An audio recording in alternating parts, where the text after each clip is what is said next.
bạn hãy cùng mình đi tô màu tranh những loài động vật các bạn nhé. Ở đây mình có rất nhiều tranh của những loại động vật khác nhau các bạn ạ. Đầu tiên mình sẽ tô hình chú cáo này trước. Chú cáo này mình sẽ chọn màu gì? Mình sẽ chọn màu vàng nha. Mình sẽ chọn màu vàng này đi. Mình sẽ tô nhiều màu nhìn cho sặc sỡ các bạn ạ.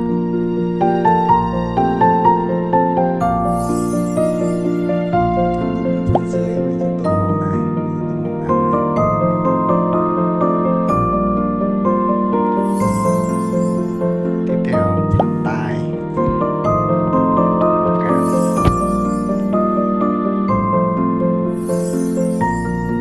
phần đuôi. Với những cái đốt như thế này mình sẽ tô mỗi đốt một màu nha các bạn. Thì mình sẽ tô luôn màu cam này lên trước này. Tiếp theo mình sẽ tô màu xanh lấp lánh này, nhìn rất là hay.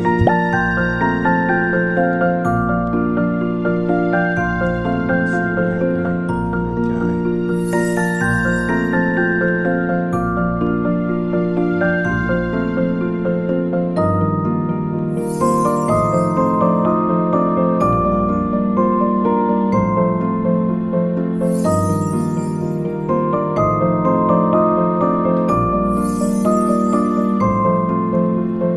Có cái đuôi rất là sặc sỡ các bạn ạ. Tiếp theo cái nền bức tranh mình sẽ tìm xem có cái màu nào đẹp không. Màu xanh cho các bạn.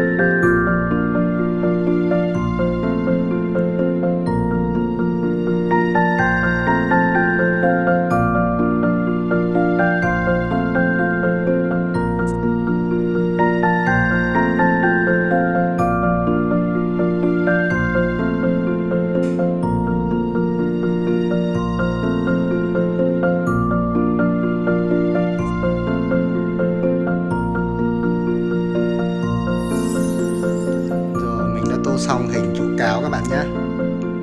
Mình sẽ ấn lưu vào này. Tiếp theo mình sẽ tô chú hổ. Chú hổ thì thường sẽ có màu vàng cam, màu lông các bạn ạ. Mình sẽ tô màu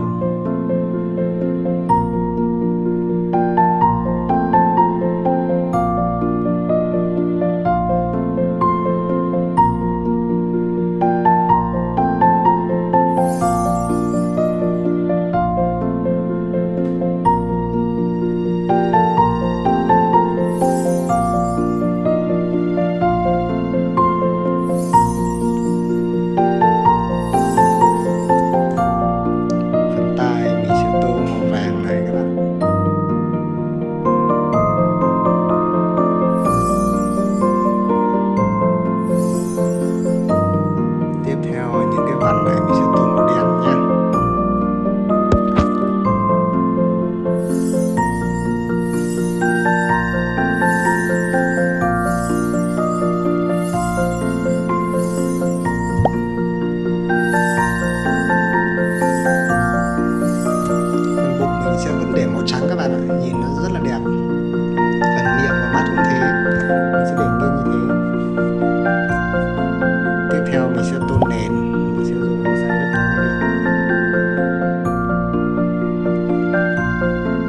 sẽ tô lại.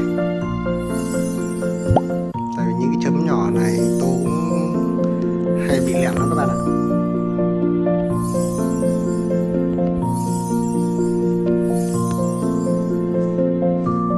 Tiếp theo mình sẽ chọn màu nền cho bức tranh.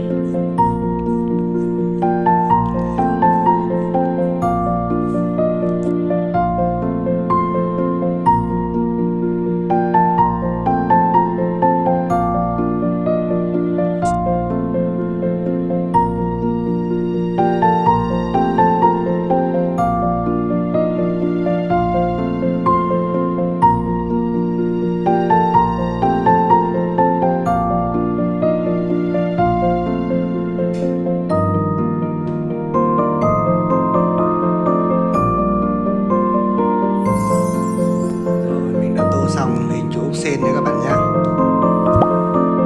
Bây giờ bức tranh tiếp theo là hình chú ếch này.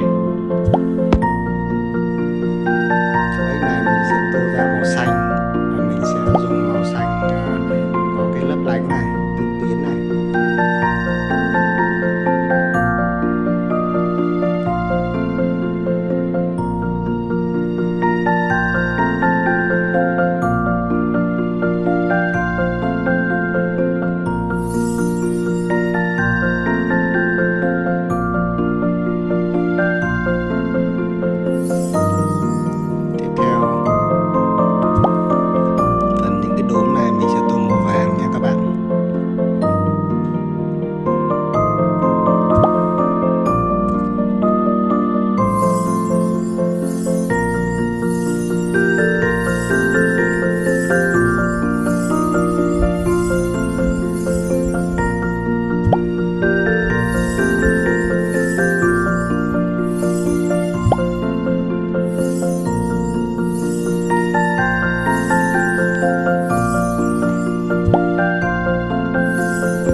Xong bức tranh của hình chú ếch màu xanh các bạn ạ. Mình lưu vào. Ở đây mình còn 10 bức tranh nữa, nhưng mà do thời lượng video đã khá dài các bạn nhé, mình sẽ xin phép dừng video tại đây và hẹn gặp lại các bạn ở những video lần sau. Mình sẽ tô những bức tranh còn lại này. Cảm ơn các bạn đã theo dõi video của kênh Tím Mít TV. Nếu thấy video hay và hữu ích, rất mong nhận được sự ủng hộ của các bạn bằng cách hãy cho Tím Mít TV một like, một đăng ký và một chia sẻ để giúp kênh ngày càng phát triển. Cảm ơn các bạn rất nhiều. Xin chào và hẹn gặp lại.